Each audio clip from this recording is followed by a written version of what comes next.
Okay, Alex, I want you to think about a specific, universally overwhelming experience. A moment where you are surrounded by thousands of people. The noise is deafening. You can barely move your arms.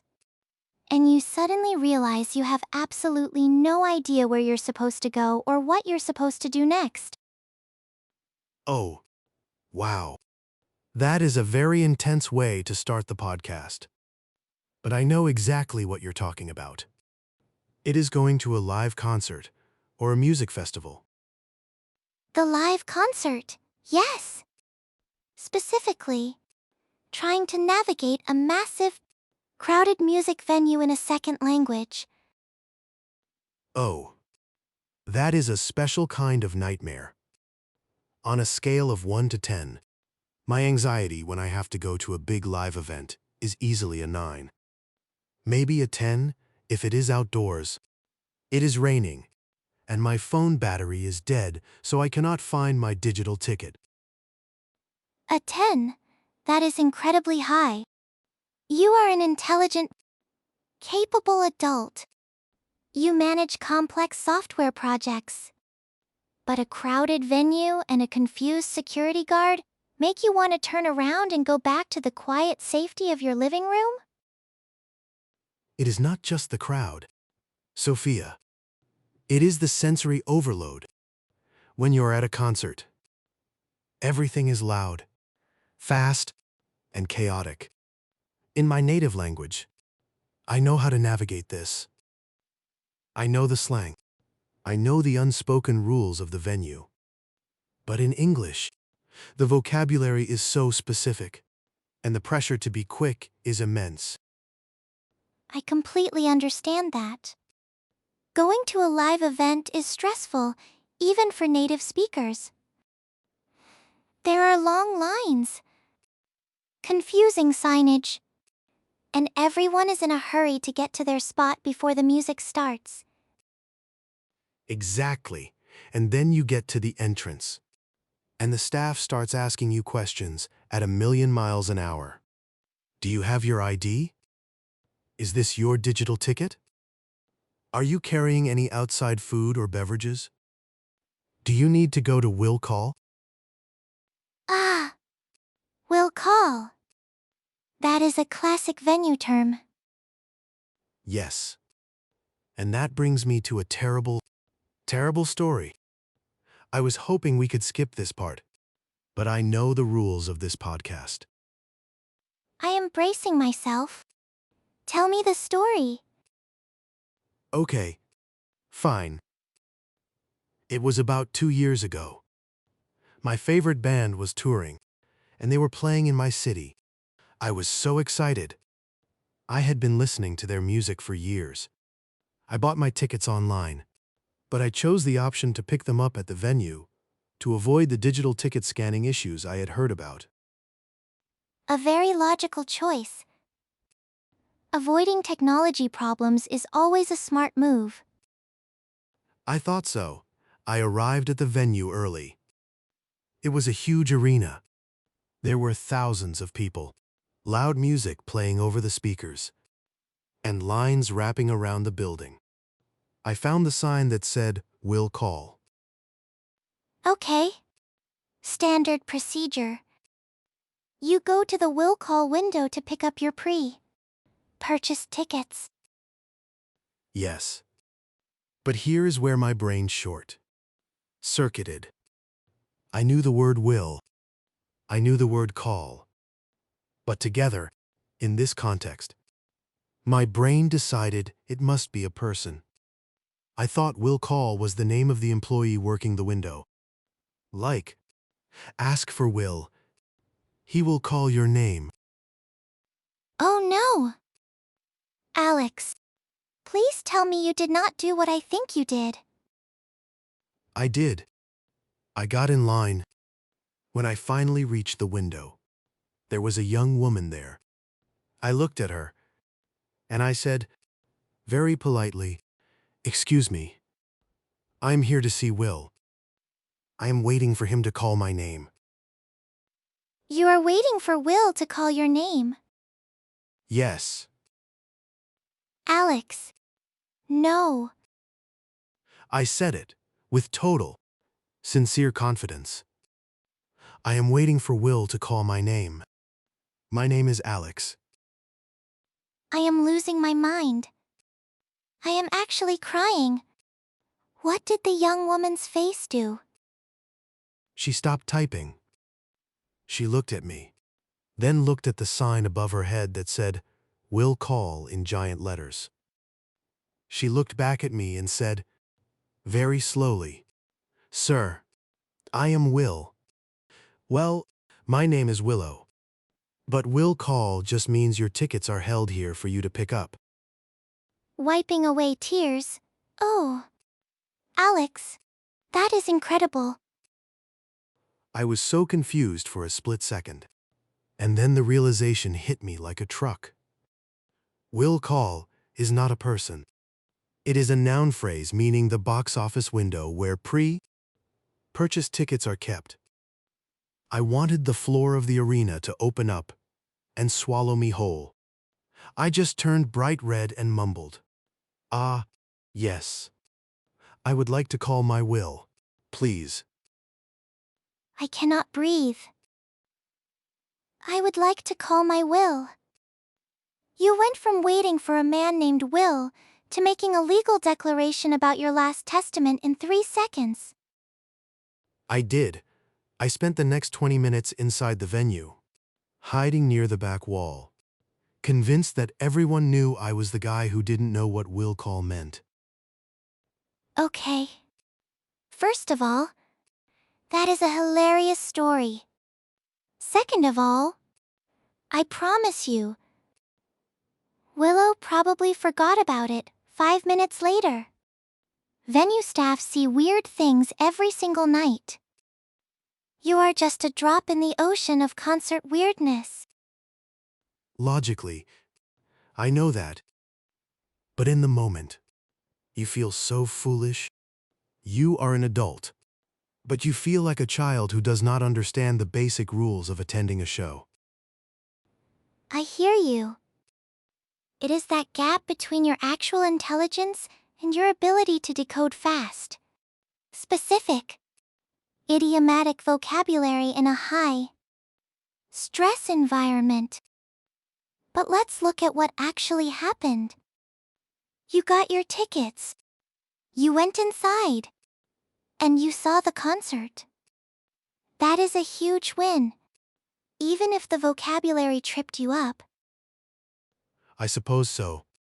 But it made me realize how much specific vocabulary is tied to live events. That is so true. And it highlights a really important point for our listeners. When we are put on the spot in a second language, especially in a chaotic environment like a concert venue, our brains default to literal translations. We panic. And we grab the first definitions of the words we know. Exactly. So, please, Sophia, give me the toolkit. How do I navigate a music venue without sounding like I'm trying to meet a guy named Will? Okay.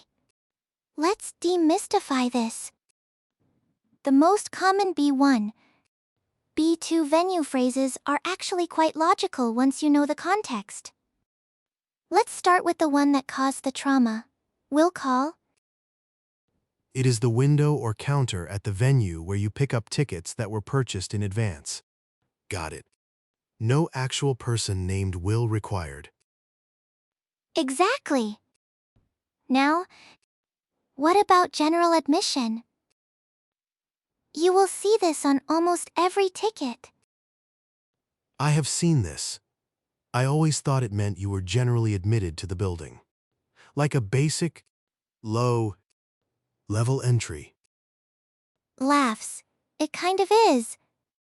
But specifically, general admission. Or GAA means there are no assigned seats.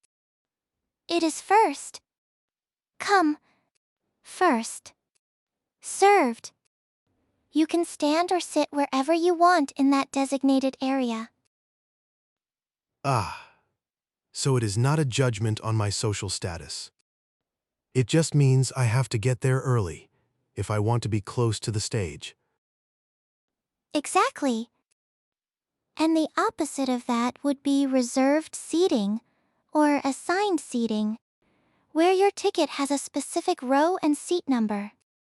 Another huge one is the merch table. Merch. I know this one. It is short for merchandise. T. Shirts, posters, hats. Yes, and it is always pronounced merch.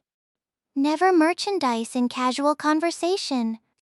I'm going to head over to the merch table before the show starts. Head over to the merch table. That sounds very natural. What about when the tickets are all gone? The event is sold out. And if someone is trying to sell you a ticket outside the venue for way more than it is worth, that person is a scalper. Scalper. I have heard this word, but I always associated it with something you do to your scalp. Like at the doctor's office. Laughs. That is a very creative connection. But a scalper is someone who buys tickets just to resell them at a higher price. And you should always avoid them, as those tickets are often fake. Good to know. I will avoid the scalp doctors outside the venue. What about the end of the show? When the band leaves and then comes back for one more song? That is called the encore. The crowd will usually cheer and clap to demand an encore. Encore. I like that word. It sounds fancy. It is a French word, actually, but it is fully adopted into English concert culture. So, if we put it all together, instead of, I'm waiting for Will to call my name, you can say, I need to pick up my tickets at Will Call. Then I'm going to grab a spot in general admission. And maybe check out the merch table before the encore. Wow. That is so clear. And so much less dramatic. I could actually say that without panicking. You absolutely could. And notice how we did not use any complex jargon. Just simple, clear, everyday English that perfectly describes the concert experience. That is a huge relief. But what about when you're actually inside, and it is loud, and you need to ask someone for help? Ah, the loud venue communication challenge. This is a very real pain point. Yes, the music is blasting. People are shouting. And I need to find the restroom. I tried to ask a guy next to me. Excuse me, where is the bathroom? But he just pointed at his ear and shook his head. Because he literally could not hear you over the music. In that environment, you have to adapt your communication style. So, how do I do that? You use short, clear phrases, and you use physical gestures. Instead of a long sentence, you just point and ask, restrooms? Or water? And if you need to get past someone in a crowded standing area, the universal phrase is, excuse me, just passing through. Just passing through.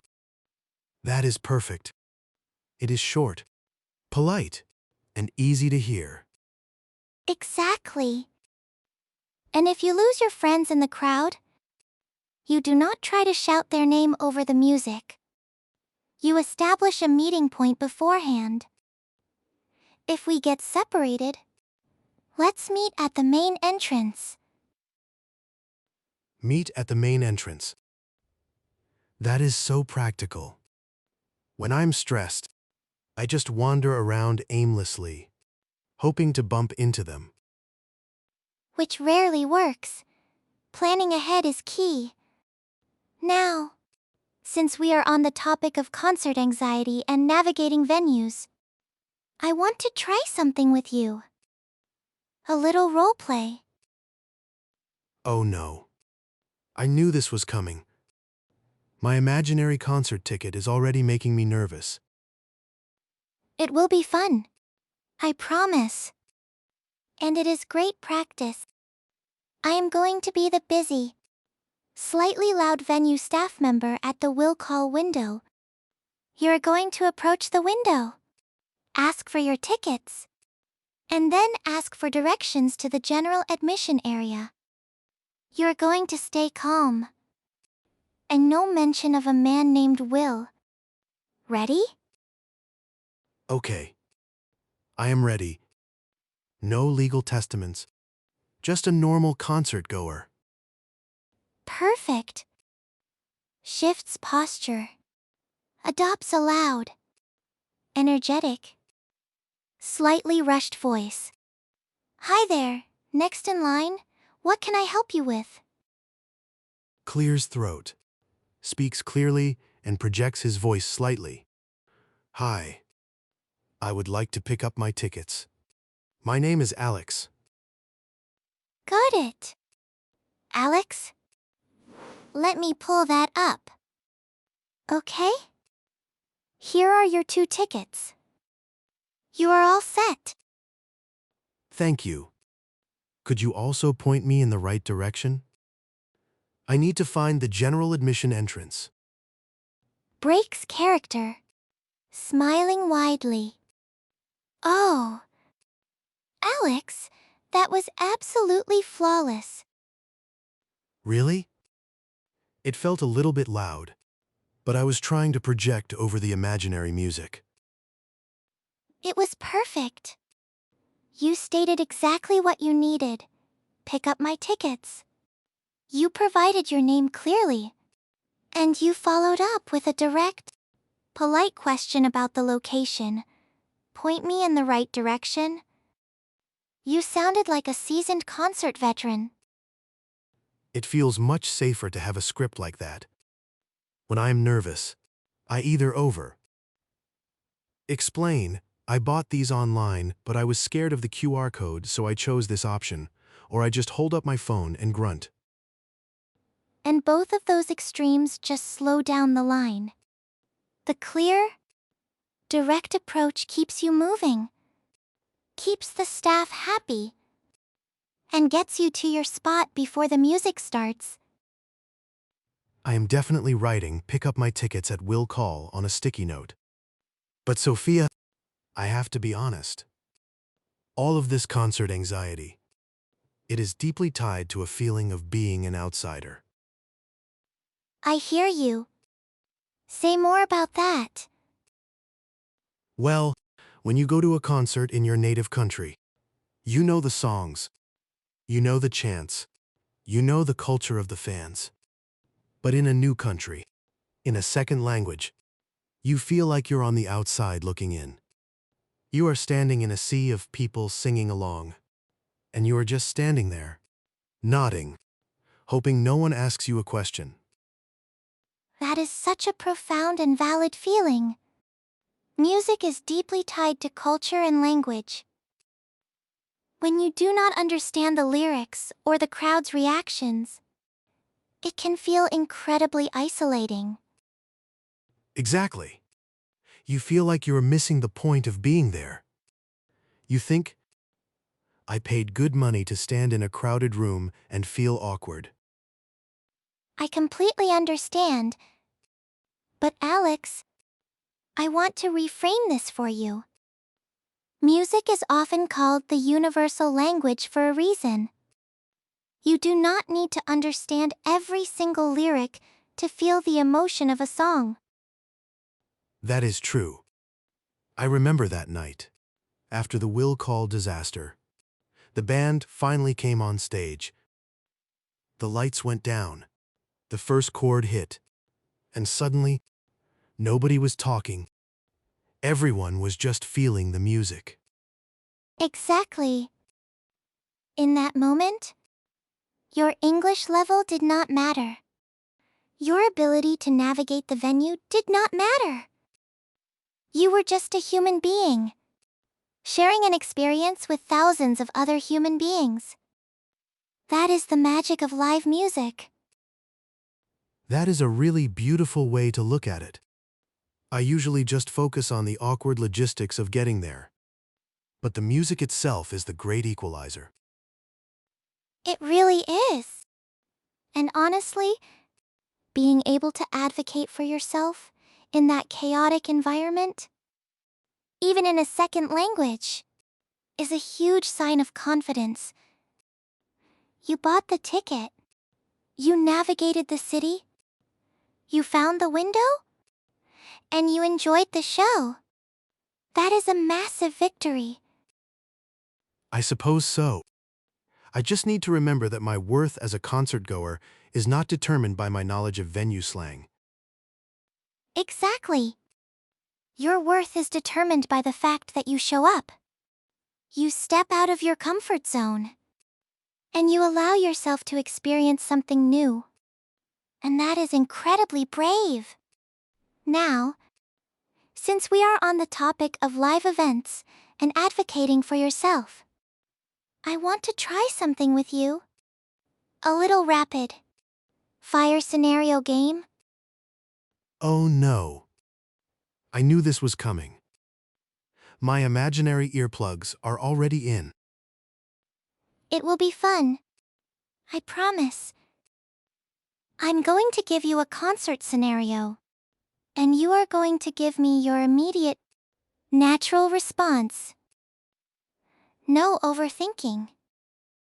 Okay, my tickets are secure, and I have left my expectations of meeting Will at the door. Hit me. Scenario 1. You are in line for the restroom. And the person in front of you is taking forever. You really need to go? I would tap them gently on the shoulder and say, "Excuse me, I am in a bit of a rush. Do you know how much longer it will be?" Perfect. Polite. Direct. And uses the natural phrase "in a bit of a rush." Scenario 2. You want to buy a shirt at the merch table, but you're not sure if they have your size. I would ask, "Excuse me, do you have this shirt in a medium, or are you sold out?" Excellent. Sold out is the exact right terminology. Scenario 3. The music is incredibly loud. And your friend asks you a question? But you cannot hear them at all. I would cup my hand to my ear, lean in, and say, "I can't hear you. It is too loud." Yes, flawless. Sometimes the most natural response is the simplest one. You do not need to be poetic in a rock concert. Scenario 4. The show is over. The house lights come on. And you need to find your ride. But the parking lot is a complete nightmare. I would say, "Let's stick together and head straight to the main exit. I will call the driver once we are outside." Gasps, Alex. That is a perfect, emotionally intelligent, and highly practical response. You prioritized safety. Used the natural phrasal verb, head straight, and had a clear plan. That is C1 level life management right there. Really? I just used the phrases you gave me. And you use them perfectly in context. That is how language acquisition works. You hear it, you understand it, and then you make it your own. You should be very proud of that. I am definitely writing, "Head straight to the main exit" on my imaginary concert ticket. Please do. And you know, Alex, this entire conversation really highlights something important about the language learning journey. We focus so much on the big milestones. But the real magic happens in these tiny, chaotic, everyday moments. The tiny moments. Yes. The moment you ask for directions to general admission. The moment you realize will call is a window, not a person. The moment you confidently say, "I can't hear you. It is too loud." Those are the moments where you are actually living the language. You're not just studying it, you're using it to navigate your life and experience the world. That is a really beautiful way to look at it. I usually just think of those moments as embarrassing failures, but they are actually proof that I am participating in the culture. Exactly. Every awkward question is a victory. Every misunderstood sign is a lesson learned. You're building your confidence one concert at a time. One concert at a time. I like that. I'm going to use that. You should? Now, to wrap up our concert survival guide, I have to ask, did you ever find Will? Laughs. You know what, Sophia? No, I did not. But I did find the merch table. I bought a very overpriced tee, shirt, and I sang along to every song, even if I did not know all the words. That is a huge victory. You faced the crowd. You navigated the vocabulary. And you succeeded. I did. And if I ever go back to that arena, I know exactly what to say. I am here to pick up my tickets at Will Call, and then I am heading to general admission. Laughs. That is the smartest thing you could possibly say. Thank you, Alex. This conversation was exactly what I needed. I feel so much more confident about the idea of going to a live event and not feeling like an alien in the crowd. I am so glad to hear that, Sophia, and to all our listeners out there. If you feel anxious about going to concerts or navigating venues in English, remember this: it is okay to ask for directions. It is okay to use simple phrases when it is loud. And you never, ever need to wait for a man named Will to call your name. And if someone asks if you need to go to Will Call, just remember, they are talking about your tickets, not introducing you to their friend. Exactly. We will see you all next time. Keep your tickets safe, your ears protected, and bye, Sophia. Bye, Alex.